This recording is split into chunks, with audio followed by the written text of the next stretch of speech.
Ciao a tutti, bentornati al canale. Finalmente ho un vero forno a legna.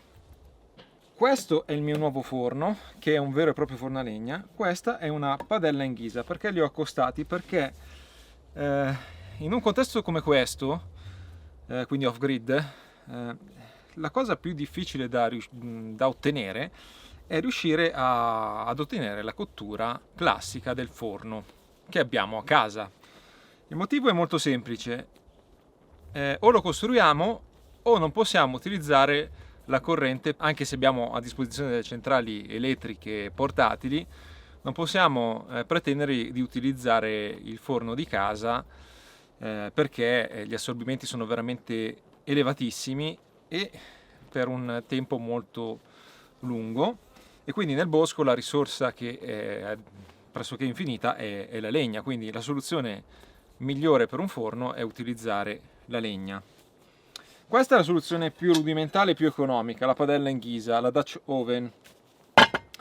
È un buon compromesso perché costa poco, si può mettere sul fuoco, si mette della brace sopra e si crea una specie di effetto forno molto rudimentale che, diciamo, funziona, ma richiede molto impegno e cura perché ovviamente dobbiamo sempre star lì e alimentare, controllare la temperatura, ed è un attimo bruciare quello che c'è dentro, non possiamo monitorare facilmente quello che c'è dentro, e comunque stiamo parlando proprio di un vero compromesso. Questa è un'ottima padella da usare sulla stufa a legna, ma è un ripiego. Le altre soluzioni a cui avevo pensato erano quelle di costruire un forno a legna, quindi potrete vedere su alcuni canali la costruzione di forni a legna tramite l'argilla. È il sistema più rudimentale che esista, costo zero. Il problema è che qua di argilla non ce n'è, quindi costruire un forno in argilla è impossibile. Quindi cosa possiamo fare? Ho pensato a un certo punto di provare a costruire un forno con la pietra che c'è qui sul posto, ma la pietra che c'è qui sul posto, ho fatto delle prove, si spacca con le alte temperature, quindi il rischio sarebbe stato quello di fare un grosso lavoro per poi trovarsi un forno con delle pietre spaccate. Qui in valle sono presenti degli antichi forni, delle vere e proprie opere d'arte in muratura fatti da degli artisti della pietra, che è molto difficile replicare qui, e credo che comunque abbiano all'interno un rivestimento refrattario. Quindi l'unica soluzione possibile era costruire un forno con materiali refrattari che costano molto e sono molto pesanti da trasportare, quindi una soluzione assolutamente impraticabile. Quindi avevo rinunciato, poi ho scoperto questo. Questo è l'Unicaru 12, è un fornetto a legna, a dire il vero un fornetto multifuel perché funziona sia a legna che a carbone, e può anche funzionare tramite un bruciatore a gas che si può aggiungere. Quindi è un fornetto versatile, innumerevoli vantaggi, tra cui la leggerezza perché pesa 12 kg, la praticità nel riporlo ovunque perché ha delle gambe pieghevoli e una canna fumaria smontabile, quindi praticamente questo forno si può smontare e riporre facilmente anche in luoghi con poco spazio, e riusciamo grazie a questo forno ad ottenere una vera e propria cottura tipica del forno a legna. È principalmente un forno per pizze, quindi oggi proveremo a fare la pizza, ma in realtà si può usare per tutto. È un forno, basta regolare la temperatura. Allora, diamo un'occhiata un pochino a come è strutturato questo forno. Praticamente c'è un coperchio che isola il calore, è proprio a uno spessore, penso che ci sia del materiale coibentante all'interno, una vaschettina che adesso vi farò vedere come caricare. Si carica con la legna o con il carbone. Si utilizzano dei piccoli pezzettini di legna, la legna che avete, ovviamente il faggio e la quercia o roverella è la legna migliore a livello di potere calorifico, quindi ovviamente vi suggerisco di usare quella. C'è una pietra refrattaria e poi dietro questo coperchietto di carico, in modo che noi magari carichiamo questo a forno freddo in modo più comodo, lo portiamo in fondo e poi possiamo continuare la carica dal portellino posteriore. Ora vi faccio vedere a titolo esemplificativo come andrebbe caricato questo fornetto. Si mettono i vari pezzetti di legna, come vedete sono circa 10 massimo 15 centimetri. Li mettiamo in modo a castello praticamente, in modo che possa circolare l'aria, e poi inseriamo questi accendifuoco naturali, oppure potrete usare della corteccia di betulla o anche della diavolina naturale. Ovviamente non vi consiglio di utilizzare la diavolina quella a base di petrolio, perché potrebbe rovinare magari il sapore della vostra pizza.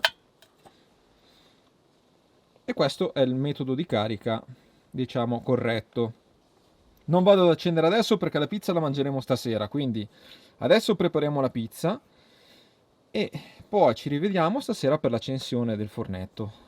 Allora, ecco qua il mio impasto della pizza. Riguardo l'impasto della pizza ci tengo a precisare che non sono un grande esperto, ho appena iniziato, quindi dovrebbe essere una cosa relativamente semplice, ma in realtà è molto complicata perché ognuno ha la sua scuola, il suo modo di fare, quindi questo è un impasto molto semplice: 1 chilo di farina zero, 4 cucchiai scarsi di lievito di birra secco, 30 grammi di sale.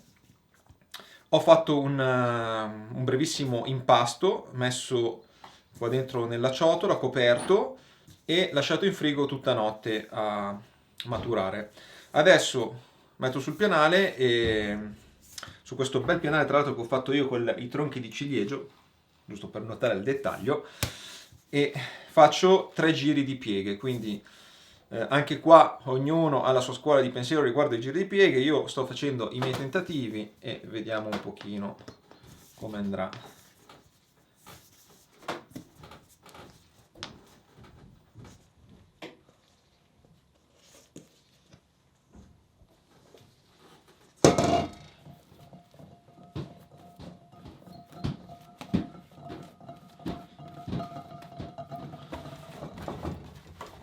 Allora, io per le pieghe faccio così: le pieghe servono a incordare l'impasto, a dare struttura, quindi lo stendo un po'. Si è già formata una maglia glutinica, l'impasto è freddo perché è da frigo, quindi si può facilmente maneggiare. Porto i lembi al centro, così, chiudo come una specie di sacchetto, giro e faccio un po' di pirlatura.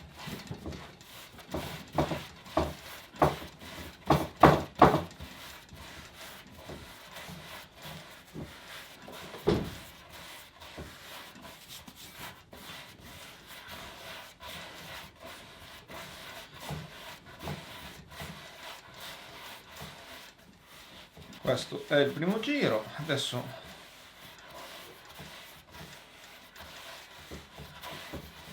lo copro. 1 chilo di impasto ovviamente è tantissimo. La mia intenzione è quella di fare 3 pizze stasera e domani provare a fare un pane molto rudimentale, perché anche lì il pane non sono sicuramente un esperto, ancora più complesso della pizza. E quindi pizze stasera divideremo questo impasto a metà. Metà di questo impasto faremo 3 panetti, l'altra metà lo ripiegheremo e lo lasceremo in frigo e domani lo utilizzeremo per fare il pane. Quindi adesso copro, aspetto un quarto d'ora e poi altro giro di pieghe. Prima avevo detto 4 cucchiai di lievito di birra secco, no, erano 4 cucchiaini scarsi.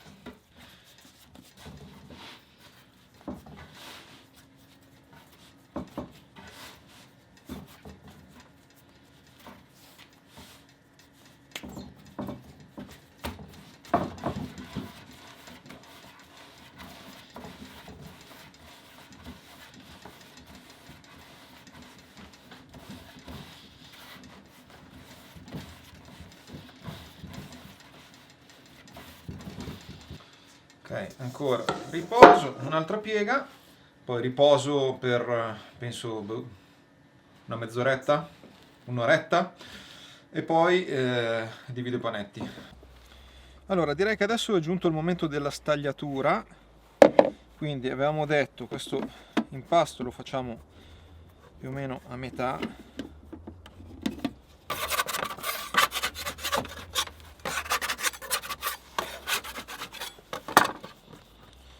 quindi un mezzo filo lo terrò per la pagnotta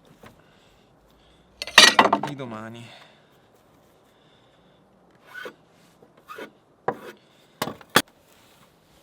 Mentre qua andiamo a fare i panetti da 2,60 più o meno. Vediamo, direi facciamo tipo uno così.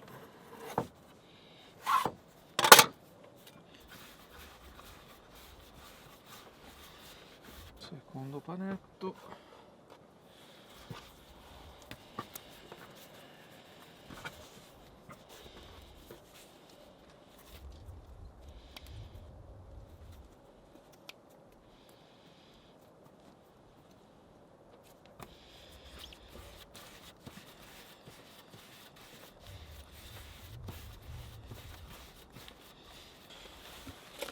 Niente, adesso aspettiamo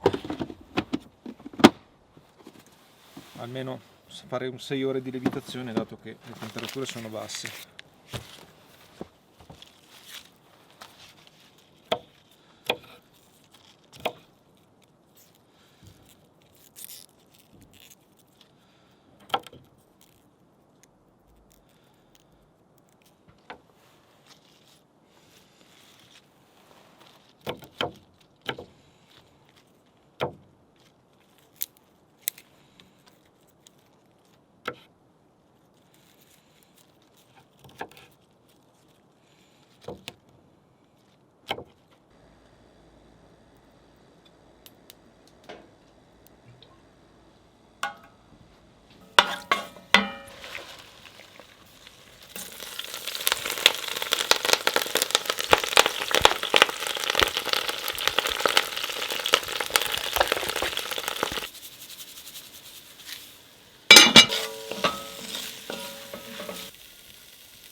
Allora, siamo pronti per l'accensione.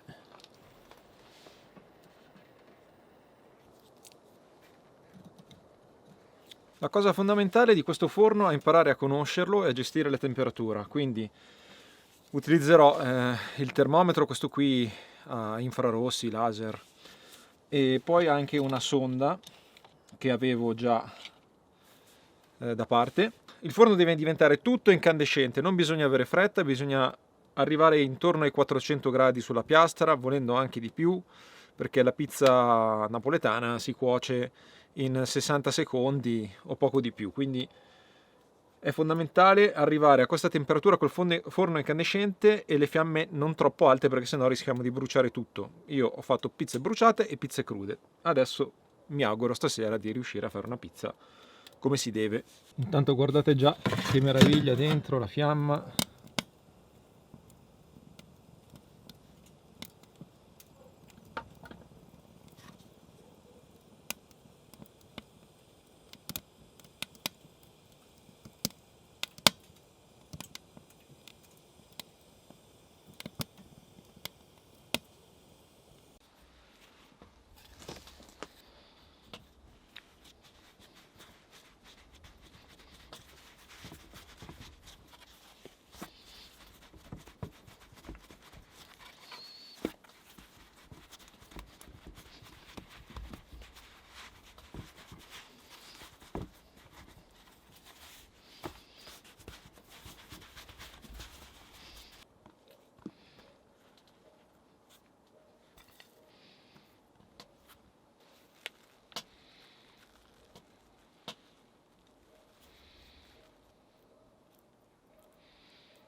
No, in realtà no, forse siamo alla temperatura giusta. Sotto si sta cuocendo bene.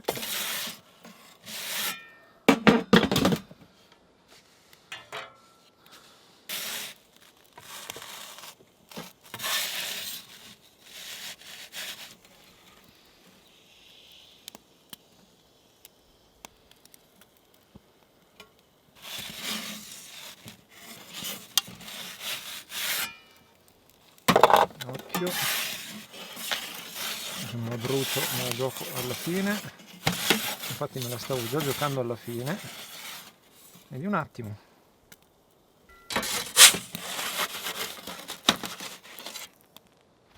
Allora, con questa stavo facendo l'errore, però comunque è salvata. Comunque vedete, bisogna fare moltissima attenzione. Andiamo, vorrei farvi vedere sotto la cottura, vedete? Sotto, sì, ben cotta, non è bruciata. È una pizzettina un po' piccola questa, devo fare un sacco di migliorie anche nello stendere. L'ho detto, la pizza sembra semplice ma non lo è per niente.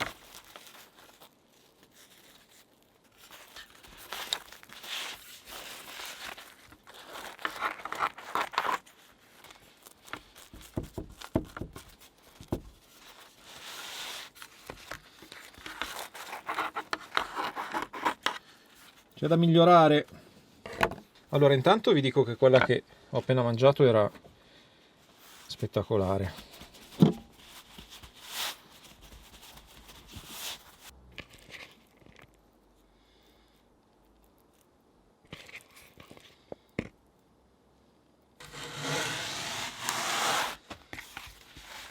Ultima chance per ottenere una pizza perfetta.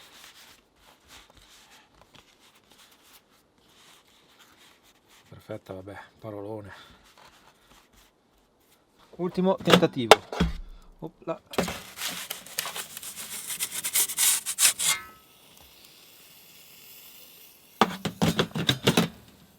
Sfrigola bene. Sicuramente una bella temperatura dentro.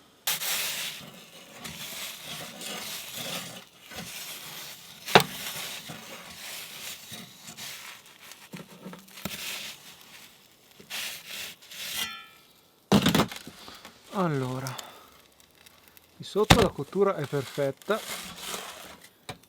forse vedete, mancando un po' di fiamma sopra perde un pochino la cottura sopra, quindi no, allora bisogna avere ancora un pochino di fiamma.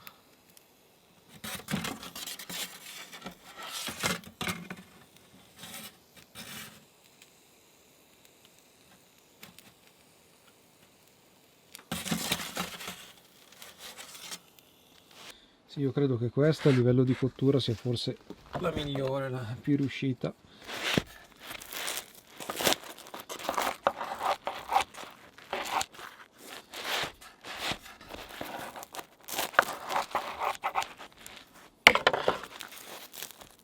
Beh, direi che c'è. Molto bella. Ed è anche bella croccante fuori e soffice dentro.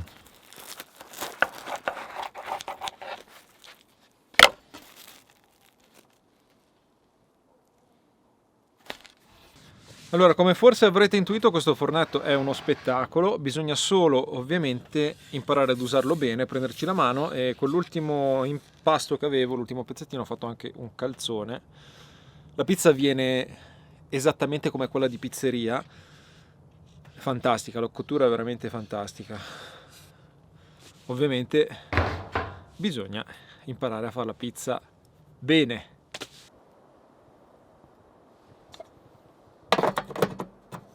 Bene ragazzi, per questo video è tutto. L'Unicaru 12 è un ottimo fornetto per le pizze, sicuramente è un ottimo fornetto per diversi cibi. Attualmente io sono riuscito ad ottenere un buon risultato solo con la pizza. Bisogna ovviamente usarlo, provare, testare e comprenderlo bene per raggiungere il massimo risultato. Se qualcuno di voi ha questo fornetto, magari se vuole scrivere qualche consiglio sulla gestione della temperatura nei commenti può farlo. Se invece vi interessa avere più informazioni riguardo a questo fornetto, vi lascio il link in descrizione e potrete andare a visionare l'Unicaru 12 oppure altri prodotti della Uni. Ci vediamo al prossimo video, grazie, ciao da Luca, alla prossima, ciao ciao!